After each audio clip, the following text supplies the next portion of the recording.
Joining me right now is former White House Chief of Staff under President Clinton and the chairman of McLarty Associates. Mack McLarty is with us. Mack, good to see you. Thanks so much for joining us. Maria, always good to be with you. First, your reaction to this over the last week. What has taken place? I think it's positive. I think President Trump stepped forward and has empowered his Chief of Staff. I think now the real issue, you've got to get a government in place. That's number one. Number two, you've got to support the president stepping on the world stage in a purposeful and confident manner. And number three, Maria, picking up on your earlier comments, you've got to get your legislative agenda in place and get your foundational pillars moving forward. I think that's what the president's trying to do. I think Chief Kelly is an excellent choice. He's a person that obviously dedicated this country, has served it with distinction and valor. I think the fact he has been in the White House, Maria, as head of Homeland Security is a real plus. That will give him a familiarity and a way to get started quickly. And I think the president's empowered him to manage and organize the White House. But the key is not just process, but to focus on results. That was key in the Clinton administration, and that really makes a difference if you can get results and people feel you're trying to work hard to improve their lives. But can he get results, though, Mack? I mean, that's what we're waiting for. We know that health care, with all of the back and forth, ultimately failed. Now they're talking about still trying to get a bill through the Senate to repeal and replace. Then, of course, there's tax reform. They're putting on a good face as far as tax reform. All of August, they're going to be out talking about it. But will they be able to come to common ground and get legislation produced? We know the Democrats don't want it. They want to obstruct as much as they can. We know there's divisions within the Republican Party. All that you're saying is right, but can he do it? Well, Maria, I think you put your finger on a number of important points there. You're correct. We were very fortunate in getting our foundational piece, the economic plan, passed. Health care was a big setback for this president and this administration, and particularly with the Republicans controlling both houses and having talked about repealing and replacing Obamacare for 7 years. The answer is it's doable. I think it's much better if it can be done on a bipartisan basis. You and I probably have or do have slightly different views in terms of how that might be achieved. I think, you know, a compromise is a compromise. You've got to meet in the middle. Let's see with this new Chief of Staff, President Trump, looking at his tax reform agenda, whether they can find that common ground. Now, what about the noise of, you know, Anthony Scaramucci, the communications director, was in, now he's out. I mean, obviously last week there was chaos. Has this become a distraction as well? Self-inflicted? It has. We tried to keep the drama to a minimum. It's not easy in a White House. There's always going to be some backdrop of that. But you've got to keep focused on the agenda that you're trying to move forward for the country. You've got to basically pivot, Maria, from the campaign to governing. That's the key in the first year of any administration. Every administration has some lessons learned and some startup issues. I mean, John Kennedy had the Bay of Pigs, which was obviously a major concern and setback in the first 6 months of his administration, but he moved forward with his agenda.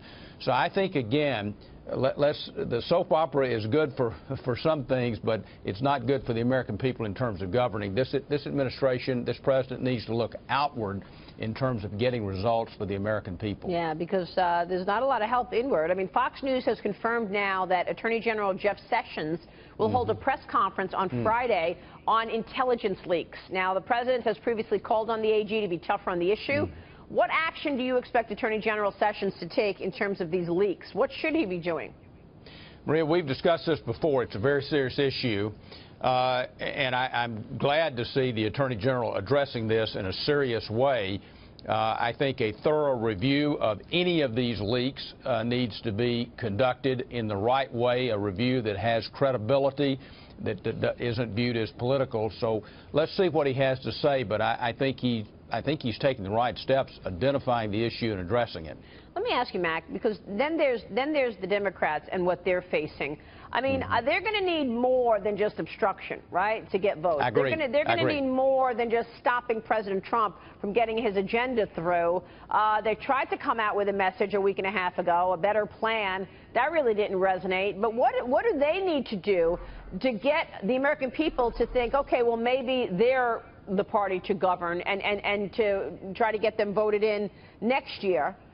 Because there's not a bench and there's no real plan there. Well, governing is about good ideas, and good ideas can come from Democrats, Republicans, or independents. They certainly can come from the private sector and from other sources, whether it be academia or more broadly. So I think it's really a matter of putting the best ideas forward, explaining those, advancing them. But I think you make the right point. The Democrats need to stand their ground on principle when they think they sharply or strongly, sincerely disagree with President Trump, but they're going to have their agenda, and that agenda, I think, needs to be focused on the prosperity and the security of the American people. They need to come forward with their economic plan, as frankly President Clinton did in the 1990s, and they need to come forward with how they would see moving, addressing the serious issues in North Korea, for example. I think both Secretary Gates and Secretary Perry have put forth some very depthful ideas. That's the kind of things that the Democrats need to embrace and put forward. You wonder what happens with this IT story of Debbie Wasserman Schultz and the fact that this IT guy that she was using was with her for so many years. She refused to fire him, and then he was arrested trying to flee the country, trying to go back to Pakistan. Him and his brothers and their wives made $4 million from this government. How does that happen, Mac, that he becomes the highest paid IT guy there? And now there's all these questions about maybe it's a lot worse than bank fraud. What do you know about it? I don't know much about it, so I'm really truly reluctant to comment on something that I really don't have the facts.